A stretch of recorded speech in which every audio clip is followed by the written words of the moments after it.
You are on Lunch Conversations with Randy and Teddy. Our special guest today is my friend Jason Thiel, president of Downtown Winston-Salem Partnership. And for those who don't know, that's in Winston-Salem, North by God, Carolina.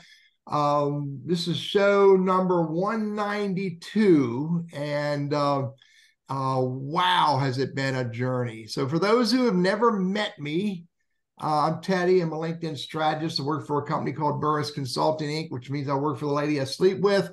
And we do LinkedIn consulting, training, coaching. We do one-on-one work. We do public speaking. We travel the country helping people master using LinkedIn as a business tool, no matter what their role, their industry, their business is. Heck, I help people who are in job search. And true story, I did a coaching job for a lady who worked for a really interesting club in Miami. Asked me one day to tell you that story, and I'll share it with you. But Randy, I think, are our ducks all up in a row and up and running? I think we're good. Yeah, I think so. I think LinkedIn and Facebook, I think we're doing well with that. So Randy Wooden with Goodwill Industries of Northwest North Carolina, back once again for another Wednesday show with my friend Teddy Burriss. I run our professional center, by the way, based out of Winston-Salem, and help folks who are in a search or maybe thinking about a search for the new year. That's kind of one of those New Year's resolutions. Remember those, Teddy? Back when we remember people making those, Randy, but I refused to make them because if you said you wanted to do a New Year's resolution, that meant you had to work at something. And, you know, I'm just naturally lazy. I hear you. And I'll get back to that. I'll get back with you on that one. But yeah, I run a professional center. So if you're in a search or you know somebody who is, find me on LinkedIn. We're happy to help get you on the calendar. All services are free, which is kind of a nice thing in this day and age. But like I said, every Wednesday, Teddy and I get together. We learn things. We have a lot of fun along the way. And again, as always, this week is no exception. First-time guest, Jason Thiel. And so, Teddy, I'll turn it back to you to kind of get Jason introduced. And then I'm going to ask the inevitable why question. I think this will be interesting. So go ahead. Inevitable? And also, hey, by the way, if you have comments or questions for Jason, put them in the chat. And that's my job today. I'm going to keep an eye on that. Good stuff. So, as I said, Jason, thanks for joining us. I had you on my list to reach out to forever and ever, and stuff just kept getting in the way, and I'd forget, or you and I didn't connect when we reached out. But I cornered you in an alley in downtown Winston, and you know, I didn't necessarily have to threaten, and you said absolutely, I'd love to be on the show. So thank you very much. Would you introduce yourself to our audience, please? Sure, absolutely. Jason Thiel, and that's spelled Thiel, and I'm the president of the Downtown Winston-Salem Partnership. I've been here since 2006. I interviewed for the job in 2005 and started the first day of 2006. The Downtown Winston-Salem Partnership is not a city entity. It's a private nonprofit. We do have a large board made up of stakeholders of downtown interested parties. And our interest is to improve downtown Winston-Salem in any way possible. And we do that through many different events, marketing. We just finished up a downtown plan. We even provide small business loans to businesses. But we're also engaged in operations such as cleaning up downtown. You'll see our clean team crews working on a daily basis, removing graffiti, landscaping, many different public improvements. The banners on the street, Christmas decorations that shine, and many different components of downtown. One of the things that we've grown in the last couple of years is we maintain pet waste stations where residents with dogs can pick up a bag and take their dog to do their business, and then pick up the dogs left behinds and toss them in the can. We take care of keeping the bags in those and dumping the trash. Those are important things as downtown grows. Downtown Winston-Salem Partnership is one of many downtown organizations across the country. They started in the 70s and 80s at the point where people felt that downtowns were at rock bottom and that folks need to work together, that the city itself can't do it, that the public and private sector need to work together. So just about every city, both small and large throughout the country, has a downtown organization of varying sizes. That's like Raleigh, Charlotte, Greensboro, even Mount Airy, Kernersville, some towns don't if they're too small, but by and large, just about every city, the larger cities, we work together, and we also connect and network with folks from people internationally. And there's also a statewide organization. I've served as a president several years ago of the statewide organization, and then there's also a Main Street organization. So there's a lot of it's its own little industry, it's cottage industry, as you might say. Sounds like it, and we're going to dive deeper into the why and how it was formed in a little more detail about what you do. But I'm always curious about you, the person, and your drive, your motivation, the whatever it was that triggered you to say, "Hey, this is my passion. This is what I want to do." Because you've been doing this stuff for a long time. Yes. Was it a single event? What brought about the zest for doing it and doing it for all these years?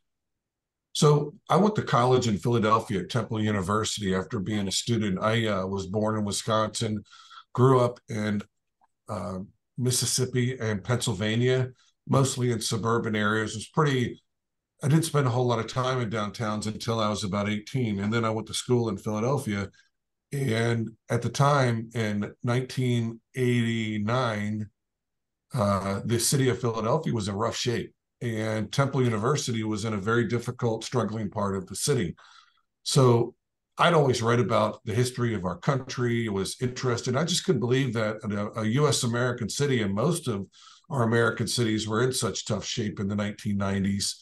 And I think most people are now, if they're millennials, they're growing up, they've experienced downtowns doing pretty well. They don't understand the situation and the predicament that America was in urban areas. Why we have the Housing and Urban Development Committee or department at the federal government, or many different problems, just how bad most places were. And so when I got into school, that was a wake-up call for me. And I really didn't know what I wanted to do until I graduated from school, undergraduate. I got a degree in political science and worked in the city of Philadelphia at a hotel for a year as a head doorman and a bellman at a hotel, a luxury hotel. Loved it. Took a year off between undergraduate and graduate school, but I really didn't know what I wanted to go do for graduate school. But the economy in 1994, when I graduated, was terrible. There were no jobs, zero jobs. You guys may remember that. But I had a job as a potential delivery driver for a Tombstone pizza company that one of my friends had set up for me. It would have been driving a frozen truck and loading up the freezer aisles at the grocery stores. And it was actually a good job. It was, I don't remember what the wage was, but it was a legit full-time job with benefits. And I couldn't see myself doing that for the rest of my life, or even working in corporate America. And so I got to do something that, seems to me to be more important. So I decided to go to graduate school at the University of Florida. I got a degree in city planning after I graduated. My first job was in Jacksonville, Florida. And in that time, it's a large city. You get assigned to the planning department, and you have no idea. You can go many different places if you get into a municipal planning department. And I just so happened to get shown the direction of the downtown development office. And just by chance, I started working there, getting more and more involved in it, and then worked in Fort Worth and then here. Just gradually increasing responsibility and capabilities. Yeah. Cool. And we've seen a lot of changes in the last, since you've been here. And so we're going to dive into that. But thanks for sharing a little bit more about your background. And Teddy, I'll throw it to you. And as a reminder for our attendees, if you've got comments or questions, put them in the chat. We'll keep an eye on that. Teddy. So one of the things I snagged out of that story, Jason, thanks for sharing that, is head doorman at a Philadelphia hotel. I can picture you in that uniform, dude. Yeah, I had a top hat and a vest and a coat in the winter, and gloves. It was the old gloves. It was the old Bellevue Hotel. It was a Bellevue Stratford. It's a sister hotel to the Waldorf, built by George Bolt. It was a beautiful hotel, and it was a great job. I was lucky to have that. A lot of people work a whole life in those jobs, but it's a hard work. You're in the elements every day. Yeah, and you gotta know your people. You do. You do. But that did help me with communications, talking to people, being personable. Yeah, I get it. I get it. I'm like, I've always wanted to be a Walmart greeter, and now I can't have that job because Randy does.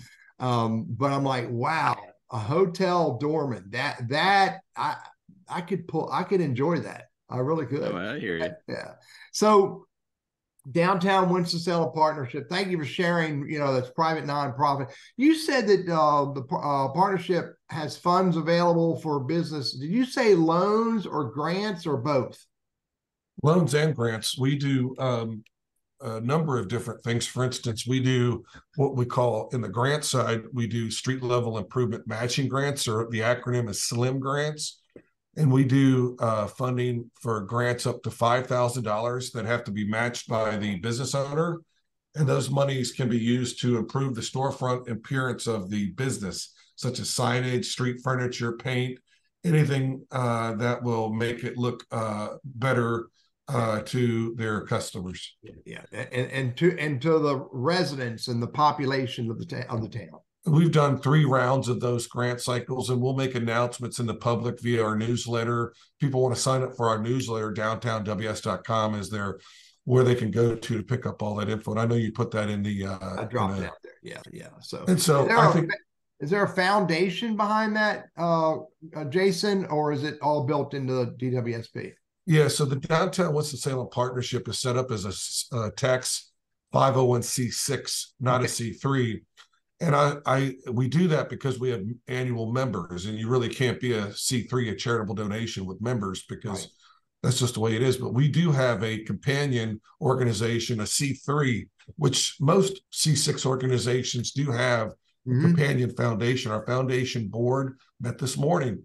Over the years, for the last 25 years, they provided about 30 loans, more than $2 million of loans, $2.5 million of loans to small businesses, typically anywhere from 10,000 to 100,000. And what that is gap financing. So if you want to do a startup restaurant, you have $100,000 of startup cost. If you were able to get financing for $75,000, you put in 10 yourself, you could probably come to us for the remaining 15,000. And those numbers are just by example, and proportionately speaking, we've done larger, but we're the last one out. We typically are willing to be subordinate to other lenders, but we're there to fill the gap, not be the primary lender. I get you. Good. I kind of thought that there was a foundation behind that. All right. What, 18 years ago, nearly 18 years ago, 18 years in this January, I think. When you came to Winston-Salem, what did you discover? Well, there was a number of things that were happening. Is that in regard to downtown, there was a tremendous amount of potential and a lot of historic buildings. So this city has a great skyline of historic buildings that is different than most other southeastern cities. So that stands out in the beginning. You also had a very committed organization of volunteers and participants and stakeholders who felt that they had had some success and they were really on the verge. They had just raised a lot of money for the Millennium Fund. There was a tremendous group of energy in the city. And I really felt that the city was not, there was a sense in the community of a lot of people felt like it was about time to take off. And then there was a large population of people who, like in every downtown, are naysayers, and they really didn't believe in the potential of our downtown. Yeah. And they had nothing nice to say, and that's typical. And so that was the kind of thing that I just ate up. I enjoyed, because where I was in Fort Worth was largely really developed, very nice. We had challenges, and we certainly, but the community had already achieved meeting a checkbox next to downtown, and it was about improving. Here, there was a real doubt and a concern about whether downtown was going to be meaningful to our community, that it could be a positive trend, a positive thing. Yeah. Yeah, I get just a quick thought. When I moved here in 2000, so we've both been here for the better part of 20 years-ish or so. And some of the big fish have moved out, whether it's the Wachovia, all that mess, and we've lost some of the big players that occupy big buildings downtown. I wonder if that contributed to the, I'll call it a stagnation, or just the downtown is what it is, and we're losing big businesses, and just kind of that general malaise between the days of tobacco, textile, and where we are now, and the robust ecosystem that exists downtown. Your thoughts on that, about how big business may have impacted some of this?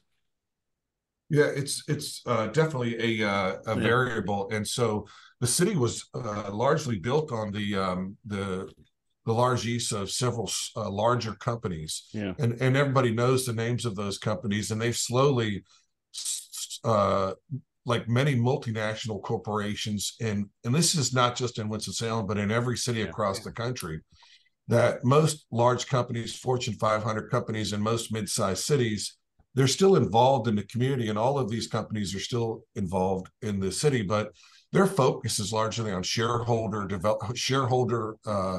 and company growth. They're a multinational company. We've had some actually leave town. They still leave a strong footprint here, but there's no doubt that the downtown is tied to certain corporations, the number of employees. And so the psyche is always impacted negatively, whether it was the BB&T announcement several years ago. That's just something that, regardless of what presents to you, is that the diversification of our economy into a downtown that is growing, not just based on an office environment, is one that you're starting to see with office workers. The office environment is well documented across the country, where daytime population, if what you're looking at is, when I first started the job, you had most of our restaurants were just open for lunch and not open for dinner. And now it's the exact opposite.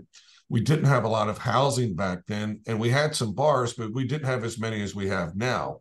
And so really it's about a diversification and transition of your downtown away from being all of your eggs in one basket to being a tower office market like it was in most cities in the 1980s, to being a destination and a place for people to do many different things. And that's you could go down that road for a long time about office market, but the eventual decline in office vacancy is more of a national trend. It's not something that is happening just in Winston-Salem. So we're all in the same boat. Yeah. Interesting. Do you have those numbers of, what's the ratio of, daytime people in town versus, full time, do you have those numbers? Am I making sense? Yeah, we do. But what we normally track is office vacancies and occupancies, apartment occupancies, things that are normally counted. But if you look at the ratios, you could come up with that. But normally what our benchmarks are looking at is occupancy levels in the buildings and sales growth. Then we look at the total number of restaurant count and retail count and occupancy of ground floors in downtown. All right, so let's come back to the next conversation. I don't live downtown. Always wanted to live downtown, but I bought a house out in the country, and I'm hard pressed to leave because it's easy for me. But why is downtown important to an overall community, Jason? Yeah, well, downtown is really important to our entire community for many different things. But I will tell you, I want to tell a lot of people they should be rooting for downtown for many different reasons. But the one is the most important, is a fiscal, FISCAL reason, is that the large towers and buildings in our downtown create one of the few places where you have real density. These private buildings generate tax revenue to the city and county. Those buildings are typically built on 1 acre and can be valued anywhere up to like $70 million. Many are less, like 20, 30. But if you look at that same acre in a suburban part of the county or the city, you might have 1 to 4 different housing units on those acres, and they're going to generate revenue for the city for sure. But the city's going to have to spend a lot of money on those residents to provide them roads, sewer, utilities, libraries, many different services like parks. And those have to be maintained. Yeah. Trash collection, recycling, all of those different things. The downtown buildings are generally, like, they have to provide their own trash collection. They don't have any kids that have to go to school. So these are all the different things that I think are important. Typically, the utilities and other connections are well built in because it's downtown, and that's where most of the construction of the city. But I would say that most suburban people look at downtown as some type of welfare client of the suburbs. Really, it's the other way around. The general variable of downtown provides a positive net revenue to the taxpayers in downtown based on the services and the area that I think the multiplier is pretty significant in multiplier times the suburban average. So that's why density in any area, particularly where the services are minimal in downtown, is exactly what people should want and root for. Number two, and I think this is more symbolic rather than fiscal, is that the history of our city started in downtown Winston-Salem. The entire culture has largely been developed there with architectural buildings that date back to the origins of our city. All of our important government buildings are located downtown. All of the official business is done there. Anything from the demonstrations and public celebrations and parades are happening every year in downtown. And those are impromptu events too, such as the demonstrations that took place 2 or 3 years ago. Our biggest events like the Winston-Salem Cycling Classic, our summer concerts, the Fiesta and Bookmarks and River Run, and many other events are downtown. Yeah. Our holiday parades and tree lightings and everything that has just taken place are in our city. And one of the things that I also think that is important is that it's built into the psyche of our city that although you may not live downtown and you may not visit downtown, you can see the skyline of the city, and it provides you with a centering. And you want to live in a place that has a significant downtown that is, let's say, for instance, you have friends from out of town or family, you want to be able to take them downtown to see. You would much rather live in a city or move your business from another city to a city that has a positive downtown, that has attractions, that has things for you to attend. And that may not be for everyone, but I think most people will finally say that downtown may not be the most important thing for them. But one of the things that I always find interesting is that you'll sometimes see a utility truck with the skyline of the city outlined on the side of the truck. And it's a truck that services suburban areas. Whether or not you think about it or not, your city is largely defined by the skyline of your city. It's distinct. Ours is distinct. And I think one of the things that's even more important is that we have many parts of our city that had underinvestment for a long period of time. And as we have investment in downtown, land is starting to become very difficult to assemble. The definition of downtown is growing and areas are receiving investment, but those areas are receiving investment that are being done in coordination with the people that live there currently and have lived there historically. And that's important. So gentrification. We have a lot of issues with affordability, and that's something that we talk about in our upcoming downtown plan, and we can talk about later. But one last thing about you not living downtown, Teddy, it's okay for you not to want to live downtown. We have, only so many housing units downtown. Yeah. We have about 5,000 housing units downtown right now. And depending on where you draw the boundary, and downtown isn't for everyone. It's really a niche housing market, and it's generally for folks that we have families, and you can live with a family downtown, and that's great. But the thing that is that it doesn't necessarily need to be for everyone, but the people that do live downtown, they love it. Yeah, I'm with you. Yeah. I'll check in with you later on about you saying I could live with a family downtown and get you to tell me who that is.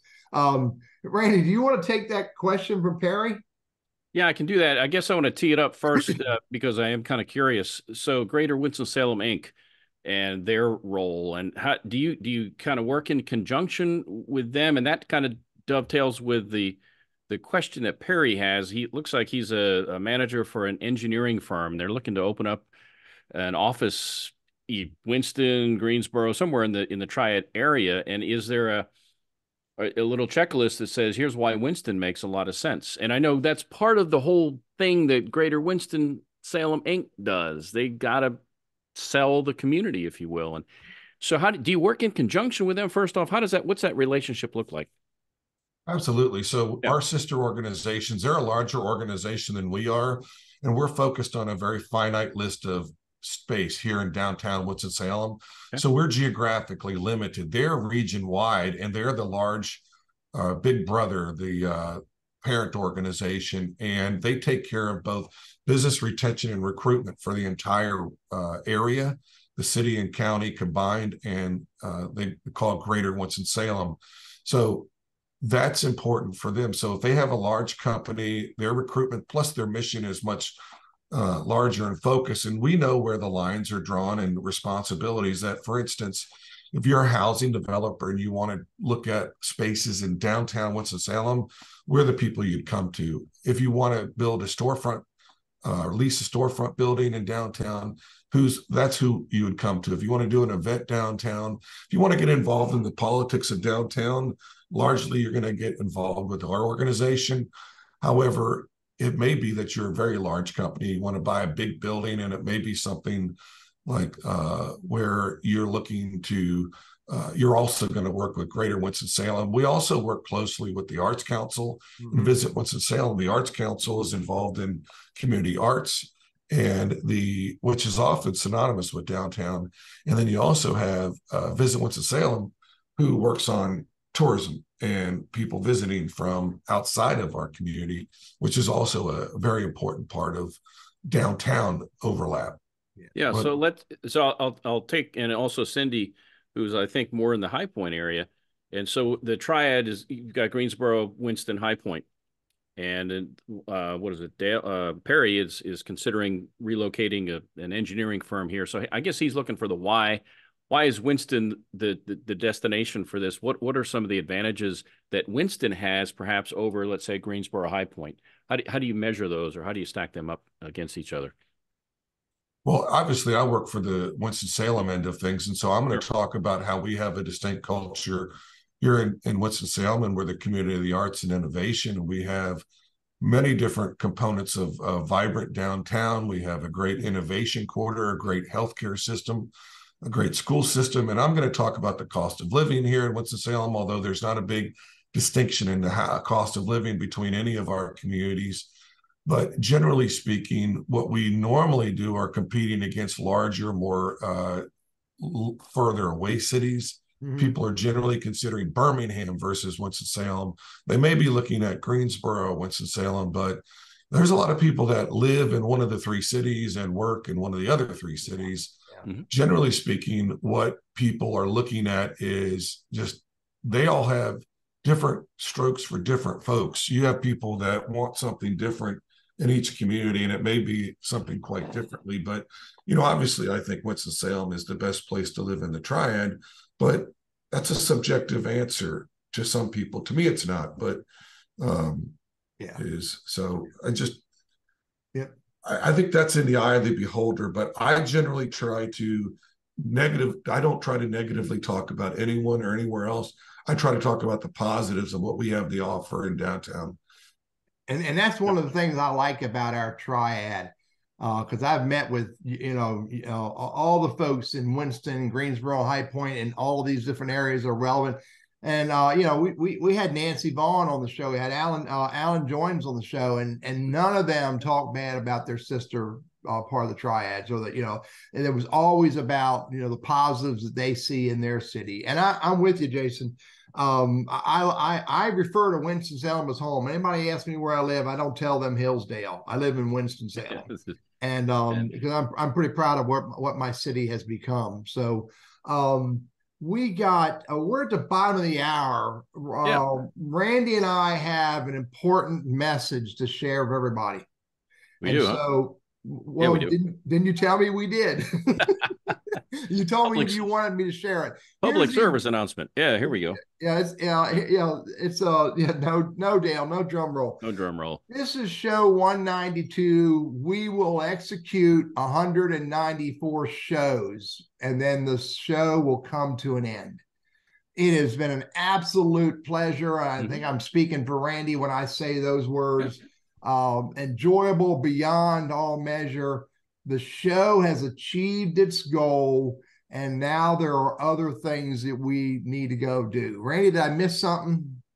No, I don't think, we kind of kicked around the idea of maybe sticking it out for a full 4 years, which would take us to April. We also thought show 200 would be a nice milestone. And we also thought just ending the year, being thankful, and we're going to end it with where we started. Our very first guest, Oriel Hope.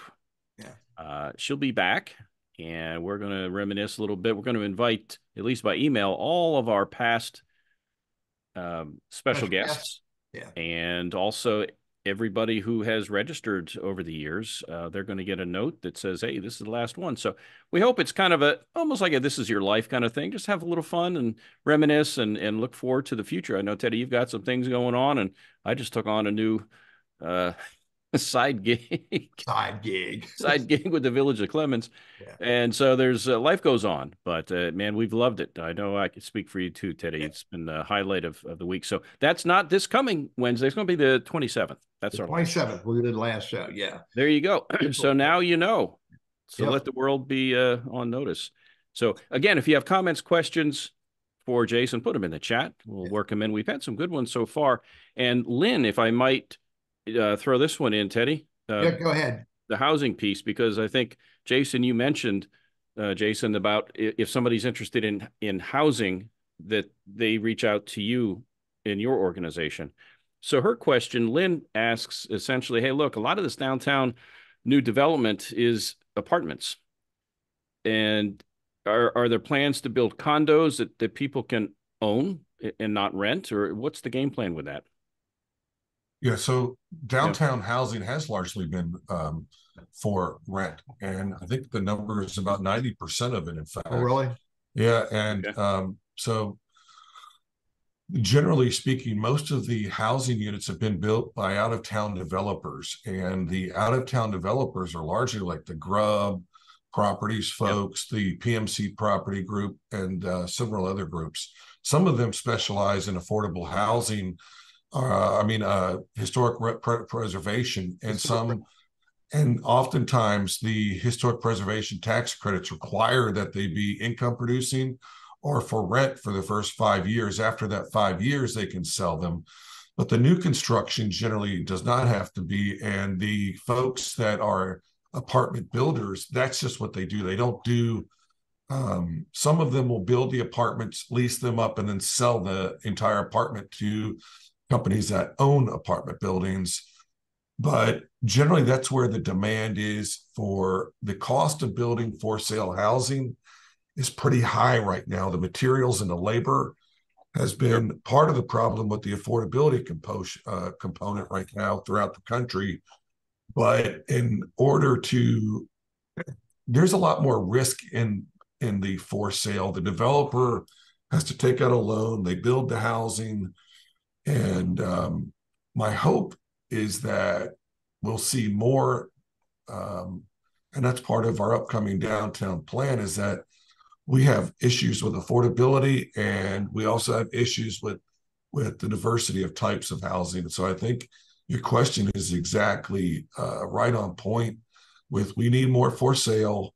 Those for sale units need to be more affordably priced, and we need more diversification of the types of housing rather than all garden style apartments. And you go back to follow up on that point you mentioned about the cost, the tax that comes in from big buildings in downtown versus that may only take up an acre or two versus smaller. And so if you're going to build for sale things, wouldn't you want to build up scale because you can get more revenue and for the same amount of square footage? Yeah, when you're building higher end dwellings. Yeah, when you do the financial analysis and you are a developer, you're going to want to exhaust all of the most profitable forms of housing before you start doing other types of housing. And that's typically, sadly, how the housing market, Yep. that's why it warrants government involvement and should. And that's a long story that's probably pretty controversial, but that's really the heart of it. Yeah. She raises, or whomever asked that question, I don't know. Lynn. I think Lynn, she raises a great question. Yeah. All right, so let's look back at the past, Jason. What have been some of the, I think I queued this up when we first chatted. I called it, what have been some of the changes that have happened in Winston? I want to change that question around a little bit. I'm not going to sideswipe you here, but what are some of the things that you've been a part of in downtown that like have been absolutely a joy for you to see happen? Yeah. And I love the way that you asked that question because it's two different questions. And I also want to make sure that I always acknowledge that our role in it is limited. And in some ways, we're along for the ride. The people that have made the difference in downtown is manyfold. It's so many people to count. Yeah. And it is the people that make the investments in their businesses, all the people that have believed in the potential of our city. And so I always want to make sure that I give credit to other people and not much to my own. I'm lucky enough to have a job that pays me to work 40 hours a week plus in a mission that I love. And I really like to give credit to other people. So to talk about it, our role and the things that I'm really proud of are really what some of the things that I talked about earlier is that we just finished up our 2023 downtown plan, which can be downloaded from our website. And I'm really proud of the work that went into that because it required consensus building and working with other people to come up with a common set of goals. The other thing that I'm proud of is that many different projects that we've worked on over time, they take time and they take public consensus or they take working together with other people. One of my favorite projects was working on saving, for instance, some things that people forget about. The post office was considered for closure by the Postal Service, and we did a public petition and worked with our U.S. senators and local federal officials to keep the downtown post office, which was then hence looked at again. So 2 rounds of closures, and it's still there. It's named in honor of Maya Angelou. There's a plaque on the door when you walk in, and I was there yesterday, so I hope our post office stays there. But everything from the bond to build the county library in central downtown, everything from working with small businesses to give them a gap loan, like many different businesses such as Sweet Potatoes to the Ramcat to Camino Bakery to countless businesses that are really prominent, important to the history and the story of downtown, to the countless number of events that we do for the summer music series and the stories. And I think just generally speaking, the things that I'm most proud of is the general work that we do in working with small business owners, and most of the things that most people won't notice, but largely the city council makes the big decisions on big expenditures or county commission. Yeah. And I try to divert, this is not that's the real beauty of downtown, is it's not like a festival or a lifestyle center or a shopping center like Thruway that's all owned by one large multinational corporation. It's many different owners to try to get all of these. It's like a huge herd of cats and some other animals involved to try to, and that's really, and it's not just me trying to work on it. We're all working together. Yeah, I get you. And I know you well enough to know that collaborative effort is what freaking fuels you. Yeah, every day I think it is something that it's also sometimes there's some hard days, but for the most part it's not what during the toughest times you realize that it's not about you, and it's not about me at all. It's about what's best for and I try to stay away from too many interviews like this and try to divert the attention to the people that really matter, the people that I get you. Yeah, but remember, I pinned you down in an alley. I couldn't. Yeah. But Teddy wants, Teddy gets. I'm just saying, so there you go. So, Hey, so what's just go ahead, Randy. Just a reminder, we've had really good engagement, but Teddy just put up in the chat the Downtown Winston-Salem 2023 downtown plan. So that's there. But if you have comments, questions for Jason, put them in the chat and I'll keep an eye on that. And enjoying the conversation, a lot to learn. And there's a lot that goes on. I'm also kind of curious.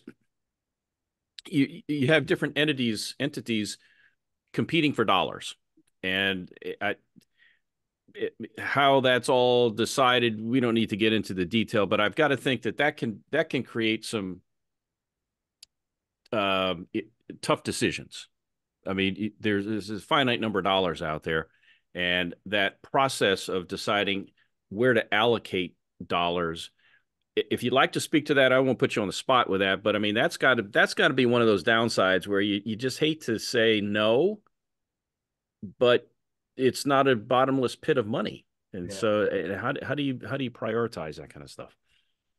Well, for me, generally I'm on, we're not the biggest operation in the world. Like our budget's around $1 million a year. We spend most of that on services such as our cleaning team and other things that are, making the decorations, marketing, other things like that. I think that's largely a question for the city council and the county government.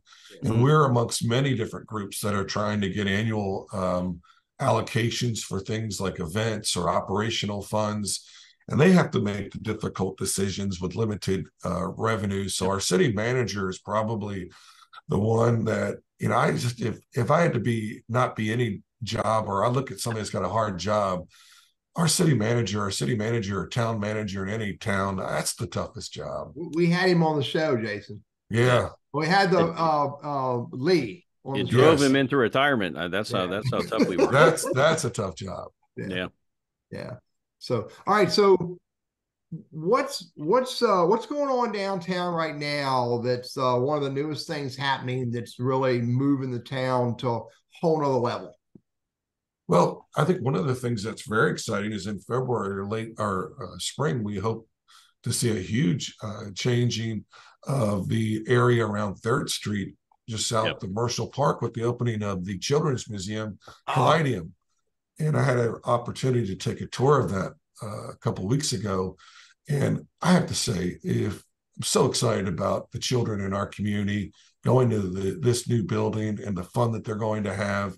It's a state-of-the-art facility with all kinds of different things that are going to engage them. And it's such a, it's 2023, and you're going to be able to see that in this building. And the other thing is that on the roof is this fun slide and playground area that is elevated but still safe. It's going to be incredibly if it were me as a 8-year-old boy, you couldn't get me home. And so are you telling me there's an age and size limitation to this slide? Probably. I may be wrong, but I think it just seems like the kind of place I would just be so excited about as a child. And there's this one thing that I think I can talk about, and I've talked to other people about this, and they think I'm silly, but I don't know if you know this or not, but aquariums are kind of cool. But I saw this, they have this large panel aquarium, and that's cool about it is that it's all digital. It's on multiple screens, but it's large and in front of you, and it's different than a live aquarium because it's digital. The colors are more vibrant, and it's just different. But you can also, what I thought was cool is that you can, as a child, the interactive component is very intuitive. So they have these little tablets that you can plug in the type of fish, the design of the fish, the color, and then all of a sudden, after you hit submit, it will, after giving you an enticing amount of time that you delayed about 10 seconds, this fish will swim into the aquarium, and there's your fish swimming around in the aquarium. And I have to say, even as a 52-year-old man, that gave me some chilly, it was cool. And I think that's just one of the many things that I thought was cool. That's just a teaser. Yeah, I thought you were going to say that the iPad would take a picture of you and put your head on the fish and put you in the aquarium. It probably can.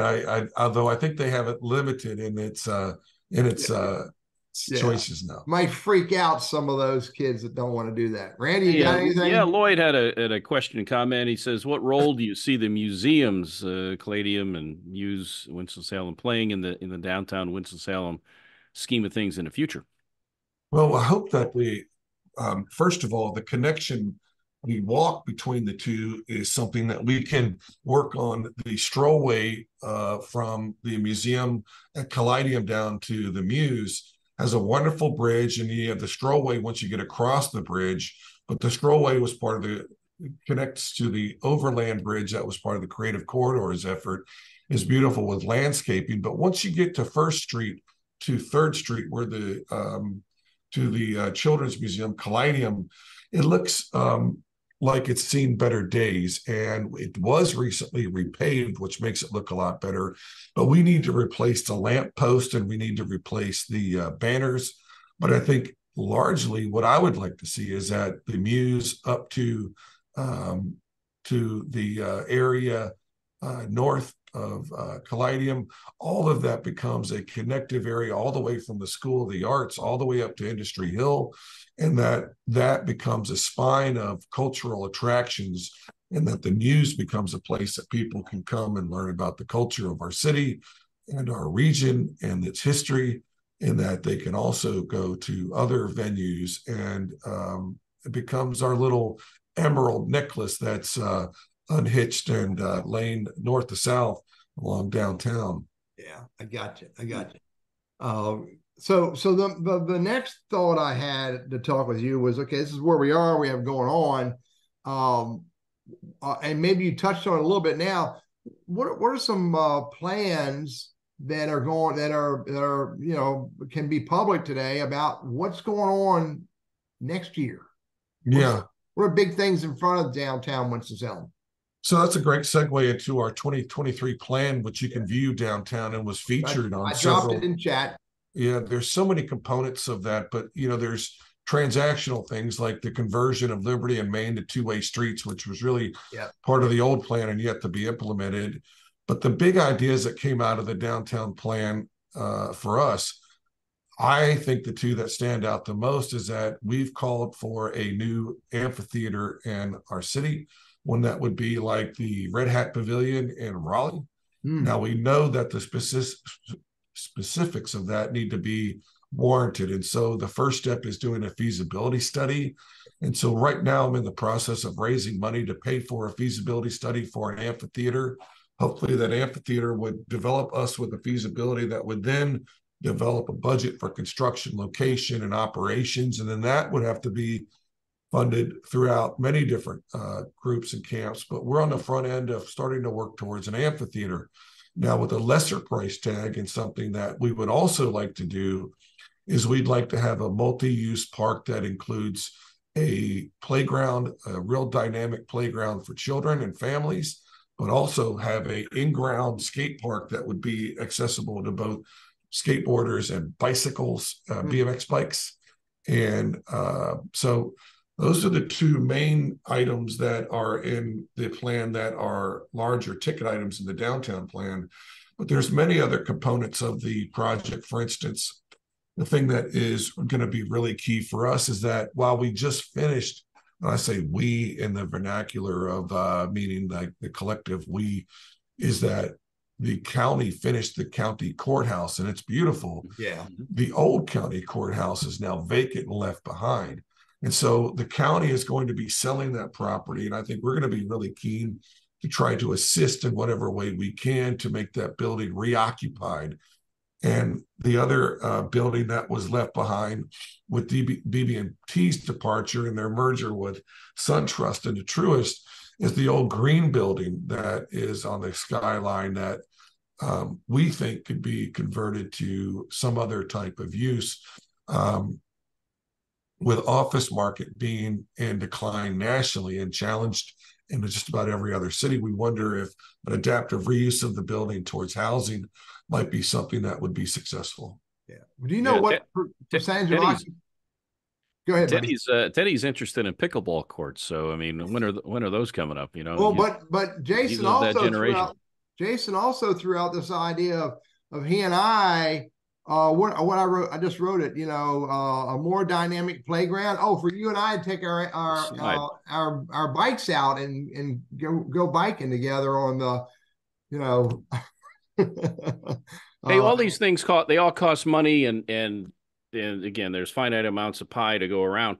Parking in and out, ease of access, that kind of thing. Is that something you wrestle with in conjunction with the city planners, or how does that all shake out? Because you go online and you see some people stay away from downtown because they perceive that parking is hard to find and expensive. So how do we resolve that as we continue to grow but yet have to deal with the parking issue? Yeah, so parking is something that in the southeastern part of the United States, people are not used to parking in parking decks, and they're not used to competing to park. Most of the places that they go throughout their day are they're engaging in surface parking lots, and it's generally right in front of the building. So in downtowns, oftentimes their first choice is to park on street in front of the business. And we're lucky that the vast majority of the times you can find a parking spot on street within a block or two of your location. In the few times with the more and more businesses that have opened up, private property owners have engaged with third-party parking operators to install cameras and app programs in their parking lot, which typically will charge you up to $5 to $10 to park on a surface lot that's conveniently located to where you're going. And that is in direct competition with suburban locations. And so generally speaking, people do not want to pay for their parking. What people need to know is that oftentimes there are cheap alternatives. One of the things, if you can find an on-street spot, it's free after 5 o'clock most days. That there's also a city parking deck that we have 2 of those that are pretty centrally located and convenient to get into, that any day after 5 o'clock, it's $2. And that is for as long as you want to park. Now, generally speaking, people don't want to park in parking decks either. But the thing that I always harken back to is that growth does come with consequences. Cities throughout the country have parking challenges. And I would tell you that if you think about any time you've ever gone somewhere that you've ever wanted to be, that's exciting to be, there's going to be a parking challenge. So part of the barometer of deciding whether or not you have a place to go is whether or not parking is going to be easy. If the ideal place is that it's a great place to go and parking is free. Well, there's just an inherent conflict there, is that you can always find a parking space at a large box retail store, even at the holidays. But I think people generally are finding that micro mobility and other things are our hope, or that people will walk to where they're going. And I think that there's going to be, and not maybe in the next 10 years or 20 years, but in time, I saw that Tesla just had to recall all of their cars that had the auto driver component in them. Set that aside, but in 20 to 30 years, downtowns are going to be largely impacted by cars that are being driven by robots, self-driving cars, and leaving you and then parking themselves. I know that people are going to laugh at that, but that's probably more true than you know, given that 30 years is a long time. And so the parking situation is one you can never answer someone's question. But if you're willing to pay for it, you can park pretty close to where you're going now, much cheaper than you would at larger cities throughout the country, but probably comparable to other southeastern cities. And if you're willing to walk 2 blocks, you can park for free or almost free. Yeah. And it could be, too, that the people who complain about the parking aren't the people who typically would go to downtown anyway. I guess in one way to look at it, if I'm going to go to a Carolina Panthers game to see them beat up on your Packers, I expect a crowd. Because you're gonna pay $40 or so, and $20 at the least, or you're gonna walk. And but there's no one large monolithic group that controls parking. Yeah. And downtown, you're not required to even have parking like you were in the suburbs. If you open a restaurant, you don't have to provide any parking to your customers. And so it creates an open market for the parking spaces themselves. Yeah. Mm-hmm. Yeah, Teddy? All right, one more, Jason. Let's end it with this thought, this question, this burning idea that you have in your mind. What's one goal, one dream that Jason Thiel has for downtown Winston-Salem? Yeah, so thankfully we've been able to get this implemented into the downtown plan. But I think for me, I would love to have total storefront occupancy of our downtown. And so every single vacant space in downtown would be occupied and with a retail or a storefront facing business. We have probably about 7 or 8 vacant spaces in the core of downtown. Yeah. And what we see mostly is that, as in comparison to when I first came here, each building, if it has been vacant for a long period of time, the building probably is not ready to move into. It has these legacy costs that prevent it from being leased, much different than the vacant space in your strip mall in any suburban or near suburban location. The space is not ready for tenants to move in because it doesn't have power, or the power doesn't have the proper permitting or safety to turn on. It doesn't have sprinklers, or it just isn't up to code. Yeah. And the cost of that is enormous. Typically, the reason the buildings downtown, most of them is the one-time cost of getting them renovated, but we've slowly seen many of our buildings get converted one time. The innovation quarter, the people that have been involved in that, they have to really take hold of just how massive an investment that has been. But once that building is renovated once, like the Nissen building, it was renovated in 2005. It's now 18 years later. Now, Camino Bakery's been there a long time, but the place where on the corner, Oh Calcutta, has probably been about 6 locations. So once that building's been renovated and the building is up to code, particularly with restaurant equipment, it just, once a tenant moves out, it's a lot easier for someone to move in, rather than if there's a big break in vacancy in the building, you walk in, you can tell the HVAC hasn't been on in 15 years. There's birds flying around.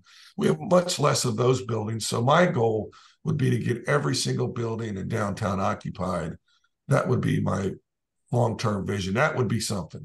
Yeah, I get you, buddy. I get you. So, Jason, thank you. Thanks a lot, buddy. Thanks for showing up and sharing. Great to see you again. Really appreciate it. I will get downtown more often as I start my new adventures. Really, I will be downtown more often as I start my new adventures in 2024. More to come about that another day. Randy, anything else? Any closing point? Well, other than to say thanks, and we had great input from our attendees, and I look back to thinking Winston, perhaps when I moved here, was not a destination that people go to. They may go to work there, but then they go back home. They come in, they do their job, they go back home, and I think we've seen a good bit of transformation to it now being a destination, a place to go for activities, for dining out, for fun. And so, again, there are inherent challenges with that, and to live, to actually live downtown. So good progress being made, but not without challenges, whether it's parking, safety, that kind of a thing, affordability. So just never-ending series of challenges, but we're fighting the good fight. So keep up the great work, Jason. I appreciate you coming on today. Thank you. Cool. Thank you, and for having me. And I just would say in closing that we also think that downtown is important for everyone to come. And that's one of the things that we see a lot more of, is that we want everyone to be welcome downtown. And we're seeing that. And I think we need to acknowledge that downtown is a destination. And I think you hit the nail on the head. There are challenges, but they're the same challenges that every city has. And we're doing a lot better than many others. And so we're proud of what we're doing. And thank you guys. And I will say on my behalf, I'm sad to see you guys go, but I'm really happy and nostalgic. The number of podcasts that you guys have done is unbelievable. Yeah. Thanks, buddy. Appreciate it. Appreciate it. All right. Next week, our special guest is another lady I've been trying to get on forever, Jessie Elmore. And Jessie works for Habitat of Humanity for Davie County, which is right down the road for me. I live in Davie County. And so next week, we're going to have Habitat for Humanity, Davie County on the show. And Jessie Elmore is going to share with us what's going on with the future builds, what's going on with their restore, and, you know, what's the future look like for Habitat for Humanity. Jason, again, my friend, good to see you. Thanks for being on here. Randy, good seeing you, buddy. Right, to the, what do we have here? To the 14,000 people who showed up in the audience, thank you all. We're grateful for all of you, and we'll see you next week. Bye.